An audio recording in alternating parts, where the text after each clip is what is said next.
Everyone, আসসালামু আলাইকুম। আজকে হচ্ছে 16.1-এর একটা গুরুত্বপূর্ণ ম্যাথ এবং ওই 16.1-এর আলোকে আমরা একটা সৃজনশীল করব। খুবই খুবই গুরুত্বপূর্ণ, এটা কিন্তু পরীক্ষায় আসার মতো। তাহলে আমরা এই দুটো সমাধান করি। প্রথম হচ্ছে ওই ম্যাথটার দিকে তোমরা থাকাও। একটি সমবাহু ত্রিভুজের অভ্যন্তরস্থ একটি বিন্দু থেকে বাহু তিনটির উপর অঙ্কিত, এখানে বাহু হবে মানে বাহু তিনটির উপর অঙ্কিত লম্বের দৈর্ঘ্য যথাক্রমে 6 সেন্টিমিটার, 7 সেন্টিমিটার ও 8 সেন্টিমিটার হলে ত্রিভুজটির বাহুর দৈর্ঘ্য এবং ক্ষেত্রফল নির্ণয় করতে বলল।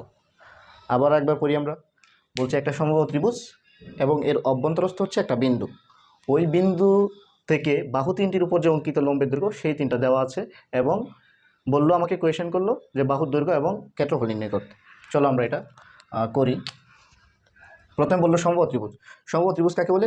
যে ত্রিভুজের তিনটি বাহুই সমান তাকে সমবাহু ত্রিভুজ বলে।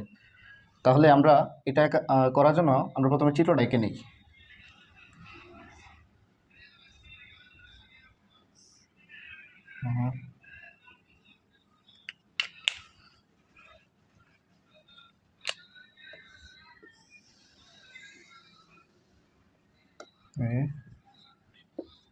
মনে করি এবিসি একটা সমবাহু ত্রিভুজ, যদিও এটা হয় নাই।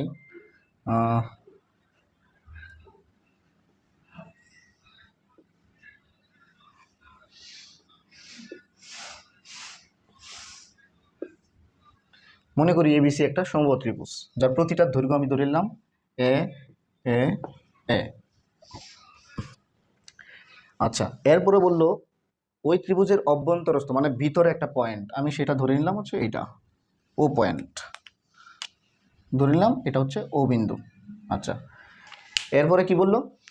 ওই অভ্যন্তরস্থ বিন্দু থেকে বাহু তিনটির উপর অঙ্কিত লম্বের দৈর্ঘ্য। আমি মনে করি যে এবি বাহুর উপর লম্বের দৈর্ঘ্য হচ্ছে এটা, সেটা হচ্ছে ধরলাম ওডি। এটার দৈর্ঘ্য দেওয়া হচ্ছে 6 সেন্টিমিটার এবং বিসি বাহুর উপর অঙ্কিত লম্বের দৈর্ঘ্য হচ্ছে ই, সেটা দেওয়া আছে 7 সেন্টিমিটার এবং এসি বাহুর উপর দেওয়া আছে হচ্ছে 8 সেন্টিমিটার। ধরলাম ডিই, এটা এম।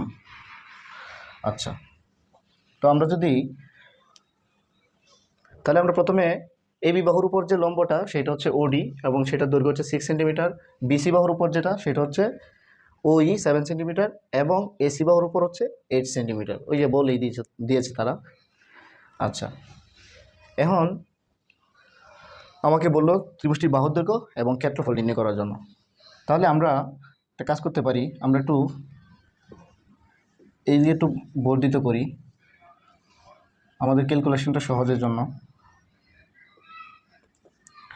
আচ্ছা, তা আমাকে মেনলি বলছে হচ্ছে বাহুর দৈর্ঘ্য মানে এর মানটা আর হচ্ছে ক্ষেত্রফল। আর আমরা জানি সমবাহু ত্রিভুজের ক্ষেত্রফল হচ্ছে √3/4 স্কোয়ার। কি? √3/4 স্কোয়ার। আচ্ছা, এখন এখান থেকে আমরা অনেকগুলোই ত্রিভুজ দেখতে পেলাম।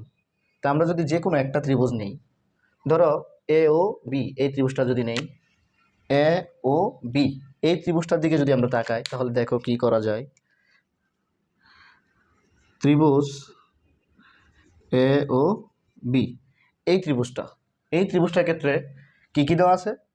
এই ত্রিভুজের ভূমি দেওয়া আছে, ভূমি এ বি সমান এ এবং লম্ব দেওয়া আছে, লম্ব ওডি সমান হচ্ছে 6 সেন্টিমিটার। ত্রিভুজের ভূমি এবং যদি লম্ব দেওয়া থাকে তাহলে আমরা ত্রিভুজের ক্ষেত্রফল জানি হাফ ইন্টু ভূমি ইন্টু উচ্চতা। তাহলে আমরা বলতে পারি সুতরাং ত্রিভুজ এ ও বি এর ক্ষেত্রফল হাফ ইন্টু ভূমি হচ্ছে এ বি মানে এ, আর বিসি হচ্ছে লম্ব হচ্ছে 6 সেন্টিমিটার, তাহলে 3a। আচ্ছা, এরপর হচ্ছে আমরা অনুরূপভাবে যদি বি ও সি ত্রিভুজটা নেই, ত্রিভুজ বি ও সি এই ত্রিভুজটা যদি নেই, এই ত্রিভুজটারও ঠিক সিমিলার, এখানে ভূমি দেওয়া আছে বিসি এবং লম্ব দেওয়া হচ্ছে ওই। তাহলে এই ত্রিভুজের ক্ষেত্রফল কি হয়? আমরা এই ত্রিভুজ এ ও বি এর ক্ষেত্রফলটা একটু লিখে রাখি, সেটা কত 3a। তো আমরা এই অংশটা মুছে ফেলি।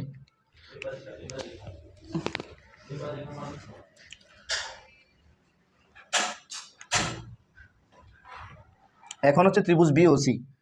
ত্রিভুজ বিওসির ক্ষেত্রে ভূমি হচ্ছে বিসি এ। কেন? কারণ এটা হচ্ছে সমবাহু ত্রিভুজ এবং লম্ব ওই হচ্ছে 7 সেন্টিমিটার। আর আমরা তো জানি ত্রিভুজের ক্ষেত্রফল কি। ত্রিভুজের যদি ভূমি এবং লম্ব দেওয়া থাকে তাহলে ত্রিভুজের ক্ষেত্রফল কি, হাফ ইন্টু, তাহলে বিওসি এর ক্ষেত্রফল হাফ ইন্টু ভূমি হচ্ছে 1 আর লম্ব হচ্ছে 7, তার মানে হচ্ছে 7a/2। তাহলে আমরা এই ত্রিভুজটারও লিখে রাখি, ত্রিভুজ বিওসি এটা হচ্ছে 7a/2 বর্গ একক। আচ্ছা,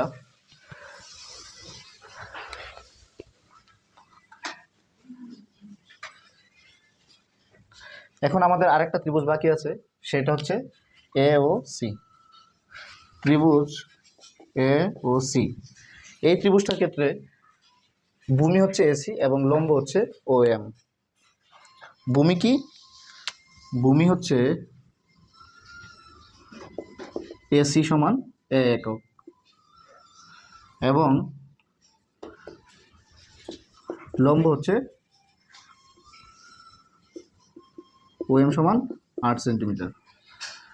তাহলে সুতরাং ত্রিভুজ এওসি এর ক্ষেত্রফল হাফ ইন্টু ভূমি ইন্টু উচ্চতা 4a। তাহলে আমরা তিনটা ত্রিভুজেরই ক্ষেত্রফল পেয়ে গেলাম, এওবি, বিওসি এবং এওসি। এই তিনটা ত্রিভুজের ক্ষেত্রফল যোগ করলে কিন্তু সমগ্র ত্রিভুজের ক্ষেত্রফলটা পাওয়া যায়, ঠিক আছে। আর আমরা জানি সমগ্র ত্রিভুজের ক্ষেত্রফল হচ্ছে √3/4 স্কয়ার।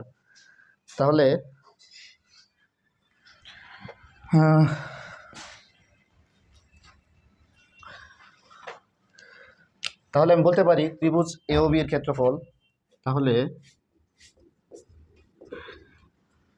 ত্রিভুজ এবিসি এর ক্ষেত্রফল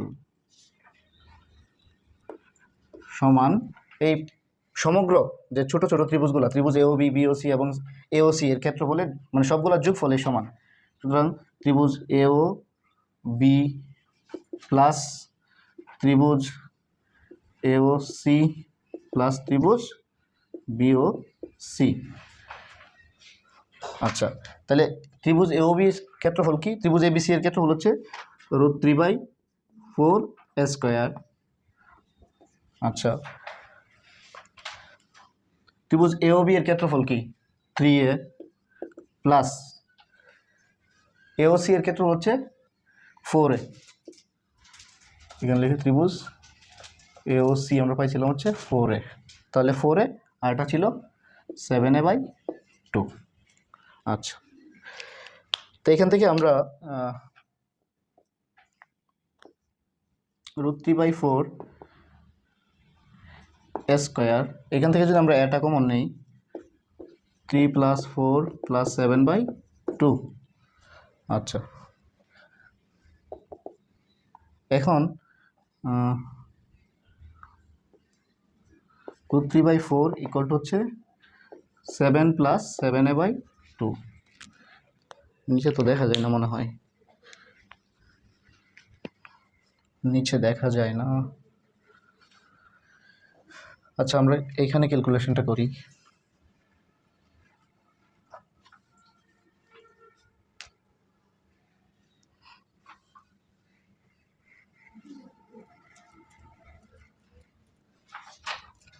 দেখো, ছিল হচ্ছে √3/4 এ ইকুয়াল টু 7 + 7/2। তো এ কী হবে? 7 + 7/2 ডিভাইডেড বাই √3/4।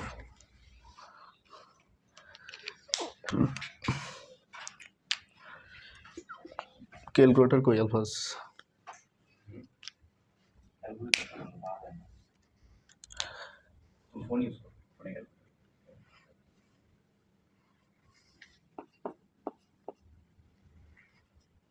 ওকে, আচ্ছা এটা হচ্ছে আমরা ক্যালকুলেশন করি 7 প্লাস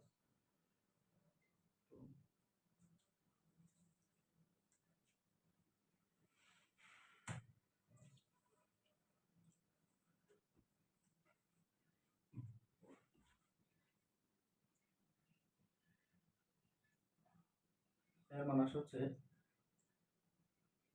24.25 সেন্টিমিটার। আচ্ছা, তাহলে সুতরাং আমরা বলতে পারি, সুতরাং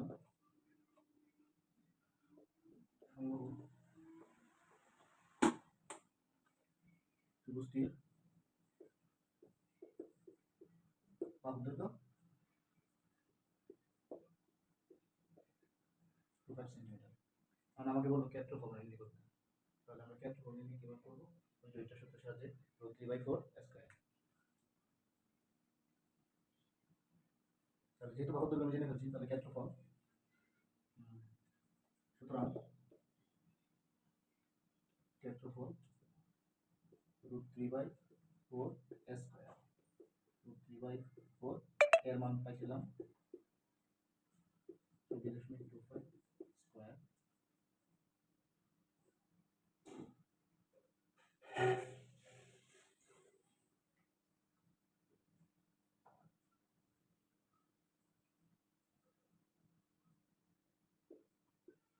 = 54.61 বর্গ সেন্টিমিটার।